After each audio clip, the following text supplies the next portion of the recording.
The English eye opener ပြန်လဲကြိုဆိုလိုက်ပါတယ်ဒီတစ်ပတ်တော့မကြောက်ဆိုတဲ့ခန္ဓာလေးကိုတင်ဆက်လိုက်ပါတယ်ဘောလုံးပွဲတွေမစမီဆိုရင်သတိထားမိလိမ့်မယ်သူတို့အသင်းသားတွေရောဘောလုံးကမ္ဘာလူတွေသူတို့စုယုံပြီးတော့ခေါင်းတွေငုတ်ပြီးတော့သူတို့ရဲ့ view ဟာကိုတိုးတိတ်တိုင်ပင်ကြတာအဲ့ဒါလှုပ်ချင်းကို huddle လုပ်တယ်လို့ခေါ်တယ်ဝါအဲ့လို huddle လှုပ်ချင်းက1894ခုနှစ်ကစတာသူကအဲ့နားမကြားတဲ့လူတွေဖွဲ့ဖွင့်ထားတဲ့ Gallaudet တက္ကသိုလ်အဲ့ဒီမှာ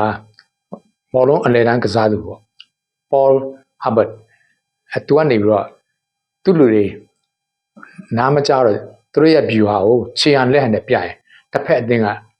တိသွားမှဆိုလို့သူ့လူတွေသူကစူးယုံလိုက်တယ်ဥပုကတ်က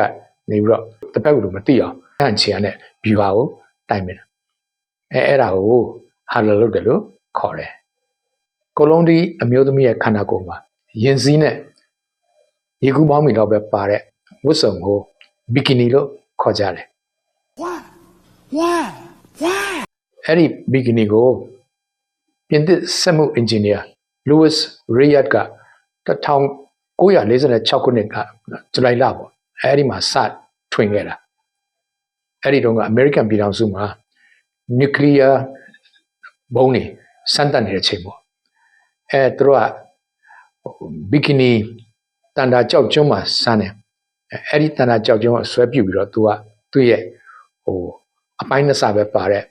မျိုးသမီးဝတ်စုံကိုဘီကီနီလို့ခေါ်ခဲ့တယ်ဟောဒီလိုညံရည်ထက်ပြီးတော့သစ္စာရှိတဲ့ခွေးမျိုးစားပေါ့နော်အဲ့ဒီခွေးမျိုးစားကို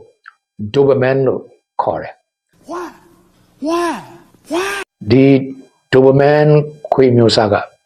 1890ပြည့်နှစ်မှာပေါ်လာတာဂျာမနီနိုင်ငံအပိုလ်ဒါမြို့မှာ Louis Doberman ဆိုတဲ့လူရှိတယ်သူကအခွန်လဲကောက်တယ်ညဆောင်လဲလုပ်တယ်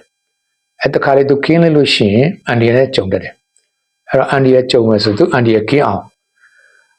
သူနဲ့အဖော်ပြမယ်ခွေးတကောင်တော့ရှိရင်ကောင်းမယ်ဆိုပြီးတော့သူကပင်ချာမျိုးစားနော်ခွေးနဲ့တခြားမျိုးကောင်းတဲ့ခွေးတွေနဲ့မျိုးဆက်ပြီးတော့သူကပင်ချာခွေးတစ်မျိုးကိုထွင်လိုက်တယ်သူကွယ်လွန်ပြီးတဲ့နောက်ပိုင်းသူ့ကိုဂုဏ်ပြုတဲ့အနေနဲ့အဲ့ဒီပင်ချာခွေးကို Doberman လို့နာမည်ပေးလိုက်ကြတယ်အဲ့ဒီတော့ Doberman အကြောင်းပြောရင်းနဲ့ပဲ